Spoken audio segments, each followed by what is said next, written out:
Salut à toi et bienvenue dans ce tout nouvel épisode. Et aujourd'hui, on va parler de l'amour. Ici, on parle vrai, on parle cœur, on parle relation, émotion, haut, bas. On parle aussi de comment essayer de mieux comprendre ce qui se passe dans notre tête et dans notre cœur. Alors aujourd'hui, on va plonger dans un sujet qui nous concerne tous à un moment ou un autre dans notre vie. C'est bien évidemment les relations amoureuses.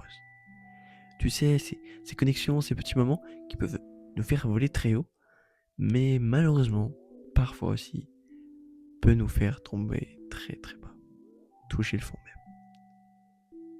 Donc en 1, on va explorer l'image de l'amour versus la réalité. On grandit souvent avec une image idéalisée de l'amour. Les films, les séries, les réseaux sociaux nous montrent souvent des couples parfaits, avec des cadeaux tous les jours, des petits mots doux, qui comprennent sans se parler, qui ne se disputent jamais et qui vivent un amour au-delà des limites de la perfection. Mais la réalité, elle est beaucoup plus nuancée. L'amour, ce n'est pas seulement des papillons dans le ventre, c'est aussi des compromis, des moments d'incompréhension, des doutes, de la patience. C'est apprendre à aimer l'autre dans sa totalité, avec ses qualités, mais sans oublier aucun de ses défauts. En 2, être prêt à aimer. Avant d'aimer quelqu'un, il faut apprendre à s'aimer soi-même. Ça paraît simple dit comme ça, mais en vrai, c'est un très gros travail. Si tu ne sais pas qui tu es, ce que tu veux, ce que tu vaux et ce que tu as envie, tu risques de chercher dans l'autre ce que tu n'arrives pas à te donner à toi-même. Et ça, c'est souvent la recette d'une relation déséquilibrée. L'amour sain commence par une base solide, la tienne. C'est comme si on essayait de construire une maison avec des morceaux de bois. Fragile, sans trop de structure, vaut mieux construire une maison avec des bases solides et stables. En 3, les signes d'une relation saine. Alors, c'est quoi une bonne relation? Une vraie relation d'amour, pas juste de l'attirance ou de la dépendance, ou de l'attirance sexuelle. Une relation saine, c'est du respect mutuel envers l'autre personne, ainsi que soi-même, de la communication honnête, ne jamais mentir avec son partenaire, et toujours être franc, honnête. De l'espace pour chacun. Il faut toujours respecter une part d'espace pour son partenaire, ce qui ne veut pas dire l'abandonner totalement, mais toujours respecter l'espace. C'est aussi du soutien dans les moments les plus faciles, mais aussi dans les moments les plus durs. Et c'est souvent dans les moments les plus durs. Et surtout, pas de peur constante, pas de jeu et encore moins de manipulation et de tromperie.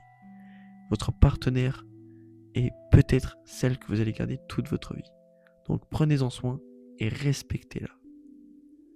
Quand on est dans une relation où tu te sens en sécurité, où tu peux être toi-même sans masque, c'est là que tu es sur la bonne voie. En 4, les erreurs fréquentes. On fait tous des erreurs en amour. Et c'est ok.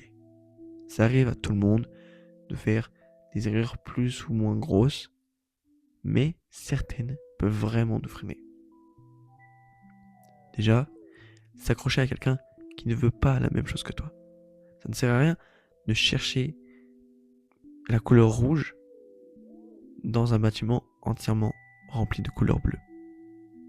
C'est aussi penser qu'on va changer l'autre. On ne peut pas forcément changer une personne entièrement. On peut changer quelques idées, son goût sur les pâtes, une musique, un film, mais on ne peut pas changer une personne.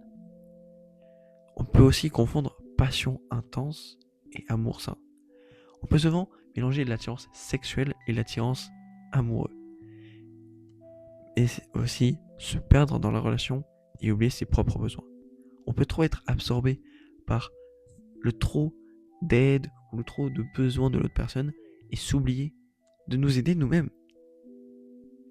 L'amour, ce n'est pas sacrifier tout ce qu'on a. C'est avancer à deux, main dans la main, s'aider à monter le tunnel qu'est la vie, dos à dos, mais chacun debout sur ses jambes. En conclusion, pour finir, rappelle-toi que l'amour, c'est un apprentissage personne n'a toutes les réponses aux questions que tu auras. Ce qui compte, c'est après d'être tombé, de t'être fait de mal, de tout ce qui peut être mauvais, eh ben, c'est d'apprendre, de grandir et de ne pas se précipiter. Prends soin de toi et de ton cœur. Sois honnête avec toi-même et ne laisse jamais personne te faire croire que tu mérites moins que ce que tu veux vraiment. Allez, sur ce, je te laisse passer une bonne soirée. Merci de m'avoir écouté. C'était un épisode assez spécial. Si tu l'as apprécié, pense à le partager, à t'abonner, à revenir pour le prochain. On parlera sûrement d'autres sujets à l'avenir, comme les ruptures ou l'attachement ainsi que la confiance. D'ici là, prends soin de toi et aime-toi assez pour choisir ce qui est bon pour toi. Allez, sur ce, je te laisse. Passe une bonne journée.